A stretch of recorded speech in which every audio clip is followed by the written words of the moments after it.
एक ऐसा व्यक्ति जिसका जन्म हुआ हो 1 मार्च 1951 को, जिसने अपनी इंजीनियरिंग कंप्लीट करी हो national institute of technology Patna से। किसी को नहीं पता था ये ऐसा व्यक्ति बिहार पॉलिटिक्स में थोड़ी सी उथल पुथल मचाने वाला है, और नाम है नीतीश कुमार। अभी हाल ही में बिहार इलेक्शंस जो हुए थे, और आज के दिन नीतीश कुमार लेने वाले हैं अपने चीफ मिनिस्टर की शपथ। या इनको बोला भी जाता है नीतीश कुर्सी कुमार, क्योंकि इनका पॉलिटिकल सिस्टम रहा ही कुछ ऐसा है। तो इनका किस तरीके से पॉलिटिकली हिस्ट्री रहा है, कैसी इनकी जर्नी रही है, कैसे ये पॉलिटिक्स में आकर अपनी सरकार बना पाए और लॉन्गेस्ट बिहार के सर्विंग चीफ मिनिस्टर कहलाए, आज बात करते हैं उसी के बारे में। जहां पर एक गेम ऑफ थ्रोन्स था और एक बिहार का थ्रोन है जो नीतीश कुमार नहीं छोड़ रहे हैं। 10th time oath taking chief minister ये बन चुके हैं, बिहार के लॉन्गेस्ट चीफ मिनिस्टर ये बन चुके हैं। और अलायंसेज इनकी हुई है, काफी रिस्की हुई है, जहां पर इन्होंने बीजेपी से भी हाथ मिलाया, जहां पर एनडीए सरकार से हाथ मिलाया, जहां पर इन्होंने पहले मिनिस्ट्री पद लिया, लालू की सरकार को इन्होंने साइडलाइन करा और अपनी मेजॉरिटी सरकार इन्होंने फॉर्म करी। बिहार के लॉन्गेस्ट चीफ मिनिस्टर, इनको काफी नामों से बुलाया गया, पलटू चाचा के नाम से बुलाया, क्योंकि इन्होंने अलायंसेस महागठबंधन इस तरीके से इन्होंने फॉर्म करे हैं। होता है पॉलिटिक्स में, हर चीज चलती है। तो सेम नीतीश कुमार ने वो वाली चीज करके दिखाई है, जहां पर इनको अलग अलग नाम से बोला गया था, लेकिन इनकी पॉलिटिकल जर्नी जो रही थी वो 20 साल तक का इनके पास एक्सपीरियंस था। ये कभी भी अगर चीफ मिनिस्टर के पद के लिए लड़े हैं, ये कभी भी नहीं हारे, चाहे इनको अलायंस बनाना पड़े या फिर इनको एक सरकार से दूसरे सरकार में इनको शिफ्ट होना पड़े। नीतीश कुमार एक economically backward, extremely economically backward से पीछे आते हैं। तो जहां तक है, इनको जो वोट्स मिलते थे वो थोड़े से जो पॉवर्टी में रहते थे या जो गरीब लोग थे या इकोनॉमिकली वीकर थे, आर्थिक स्थिति जिनकी सही नहीं थी, वो वोट बैंक, बिहार का जो वोट बैंक, और आपको पता है कि वहां की लिटरेसी रेट जो है वो कितना लो है, और वहां का सबसे मैक्सिमम वोट बैंक जो जाता था वो जाता था नीतीश कुमार को। इनकी जो रेप्यूटेशन थी प्रशासन के, उससे वो 2005 में बनी थी, जब ये पहली बार चीफ मिनिस्टर बने थे और इन्होंने अपनी सरकार ली थी। दिन बहुत छोटे थे, सिर्फ 7 दिन के लिए अपनी सरकार फॉर्म कर पाए थे, लेकिन वहीं पर ही बिहार की पॉलिटिक्स में ये अपना कदम रख चुके थे। ऑलमोस्ट हर एक स्टेट लेजिस्लेटिव असेंबली के इलेक्शंस हो, वो सारे इलेक्शंस नीतीश कुमार ने जीते हैं। जब जब इनको कोalition सरकार बनाने की जरूरत होती थी, ये तब तब कोalition सरकार अपनी बनाते थे, और एक बारी के लिए ऐसे मेंटेन रखते थे कि हर एक चीज से सेफ हैंड में हो और मैं हर बार जीत सकूं। इनकी जो जर्नी स्टार्ट हुई थी, वो जर्नी स्टार्ट हुई थी 1985 से लेकर, अब 1985 से लेकर 1994 तक इनके पॉलिटिकल जर्नी किस तरीके से रही है, आप वो देखते हैं। पहला बिहार का इलेक्शन 1985 में इन्होंने जीता।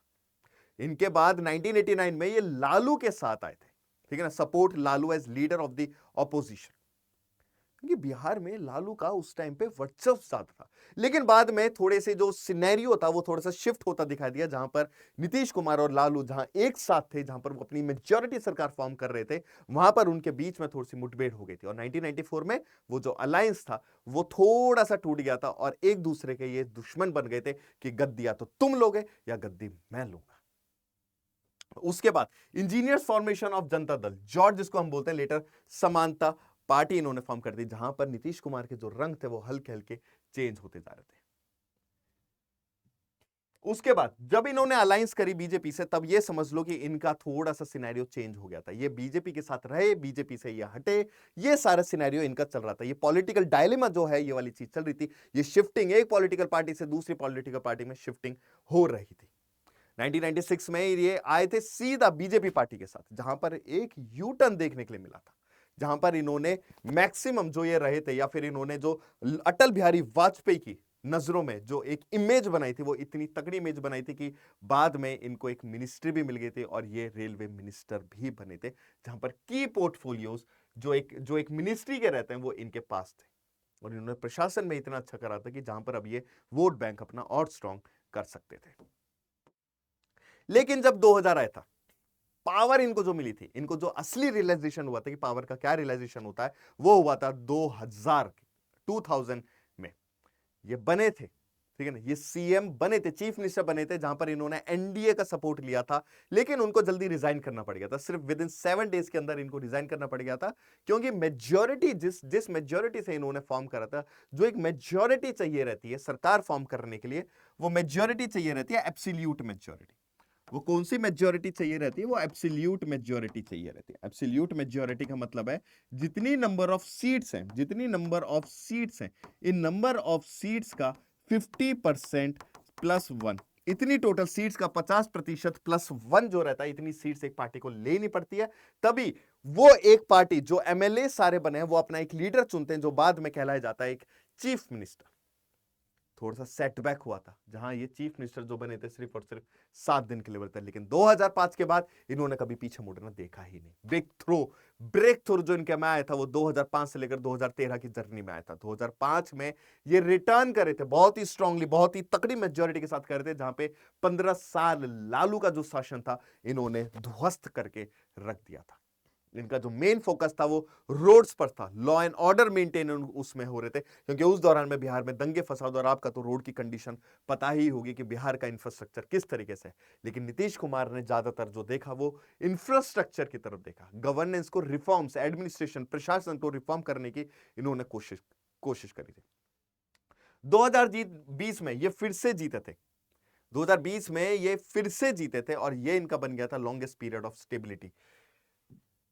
उसके बाद 2013 में ये ब्रेक कर गए थे थोड़ा सा मोदी से, बीजेपी से बिल्कुल अलग हो गए थे, क्योंकि इस दौरान में आने वाली थी मोदी सरकार, यानी कि मोदी का एक वेव, मोदी वेव आने वाला था, जहां पे एक लॉन्गेस्ट अलायंस जो एक बीजेपी सरकार के साथ चल रहा था, बीजेपी सरकार के साथ जो चल रहा था वो इसलिए हुआ था क्योंकि मोदी जब आया था तो उसको प्राइम मिनिस्टर का कैंडिडेट बना दिया गया था, और नीतीश कुमार को नहीं पूछा गया था।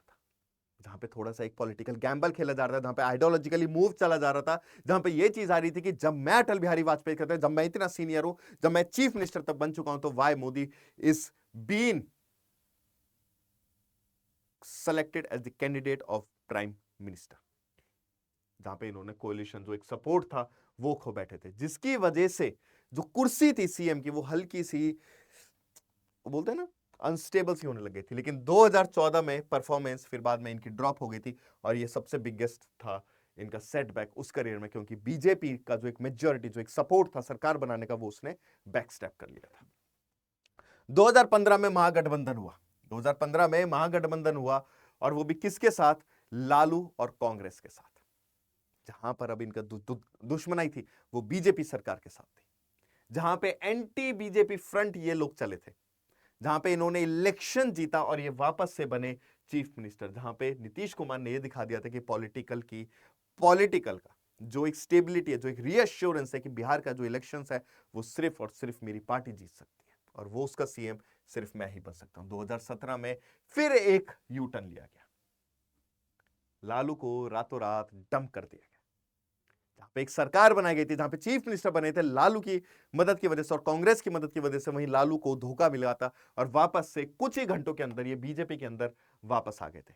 पूरा का पूरा जो नेशन है, नेशन क्या, पूरा पूरा जो बिहार है वो शॉक हो गया था, क्योंकि ये करियर में सबसे बिगेस्ट फ्लिप था इनका, जहां पे इन्होंने चीफ मिनिस्टर ये रहे, अपनी सीट पर रहे, लेकिन अब जो इनको मेजॉरिटी सपोर्ट मिल रहा था वो कांग्रेस और लालू का नहीं मिल रहा था, वो मिल रहा था किसका? एनडीए गवर्नमेंट का इनको मिल रहा था, जहां पर इनकी एक इमेज बन गई थी, only Nitish moves without consequences.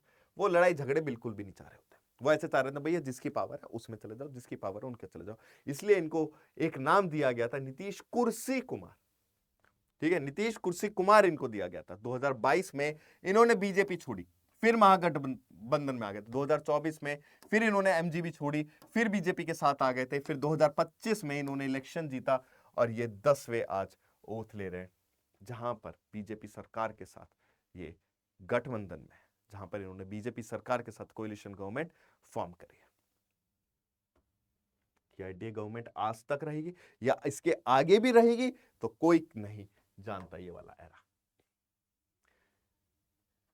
Nitish ने इतनी बार स्वीप करा, इतनी बार सरकार पलटी करी है, तो क्या इनके उसमें बिल्कुल भी छोटा सा हर्ट नहीं होता, इनको दुख नहीं होता है? लेकिन नहीं होता, क्योंकि फाइनल जो इनका चीज रहती थी, इनको रहती थी कि मुझे मेरी सरकार बनानी है। सबसे ज्यादा जो इनके साथ रहते थे वो रहते थे इनके इकोनॉमिकली बैकवर्ड कम्युनिटी, जो इनके साथ रहती थी, सबसे बड़ा वोट बैंक इनका रहता था, वो रहता था। गवर्नेंस, इन्होंने जो काम करा है बिहार गवर्नमेंट में रहते हुए, वो उस चीज की वजह से ये लोग नीतीश कुमार को बिल्कुल भी हर्ट नहीं हुआ है, जहां पर एक स्ट्रॉन्ग ऑल्टरनेटिव लीडरशिप इनको बिहार में देखने के लिए मिली है, जहां पे बेस्ट टाइमिंग इनको बोला गया, मतलब best timing, master of best timing वही चीज होती है कि जहां पर समय आया और आपने एक मास्टर मूव करा और जो चीज आप चाह रहे थे आपने वो ले ली। और बेस्ट एग्जांपल थे नीतीश कुमार।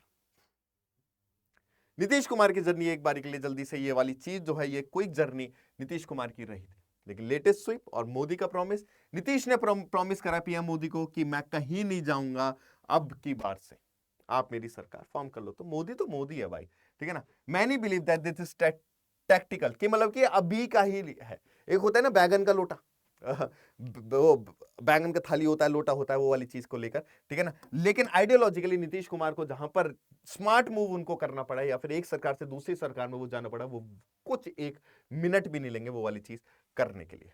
बिहार पॉलिटिक्स थोड़ी सी अनप्रेडिक्टेबल है और Nitish remain central figure for both NDA and MGP, क्योंकि फेस वैल्यू ही उस तरीके की थी। अगर एग्जाम में कोई इस टाइप का क्वेश्चन आता है यूपीएससी या स्टेट पीसीएस में, तो कोलिशन पॉलिटिक्स में आप नीतीश कुमार का ये एग्जांपल ले सकते हैं। प्रैग्मेटिक फेडरलिज्म, जहां पे पावर्स को डिवीजन की बात आई थी, आप वो ले सकते हैं। जहां पे अनसर्टेनिटी देखने के लिए मिली थी, जहां कास्ट बेस्ड वोट का आप ये वाला एग्जांपल भी अपने एसेज राइटिंग में लिख सकते हैं। अलायंस पॉलिटिक्स, गवर्नेंस और पॉलिटिकल स्टेबिलिटी किस तरीके से रही थी, और सोशो इकोनॉमिकल पॉलिटिकल जो लैंडस्केप रहा है बिहार का वो कैसा रहा है, ये वाली चीज आप अपने एस्से में भी लिख सकते हैं, या अपने आप एग्जाम्पल में भी लिख सकते हैं, ये GS2 के आप गवर्नेंस में भी लिख सकते हैं।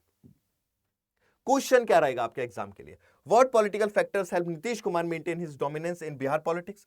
दूसरा question, how do caste dynamics influence Nitish Kumar electoral success. Nitish Kumar को अगर हटा देते हैं तो ये वाला क्वेश्चन गवर्नेंस के उसमें से आ सकता है। ये था नीतीश कुमार की एक छोटी सी जर्नी, जहां पे उन्होंने ये वाली चीज दिखाई कि एक आर्थिक स्थिति से उठा हुआ एक लड़का कैसे आज चीफ मिनिस्टर बना पड़ा है, और कैसे आज मोदी सरकार की मदद लेकर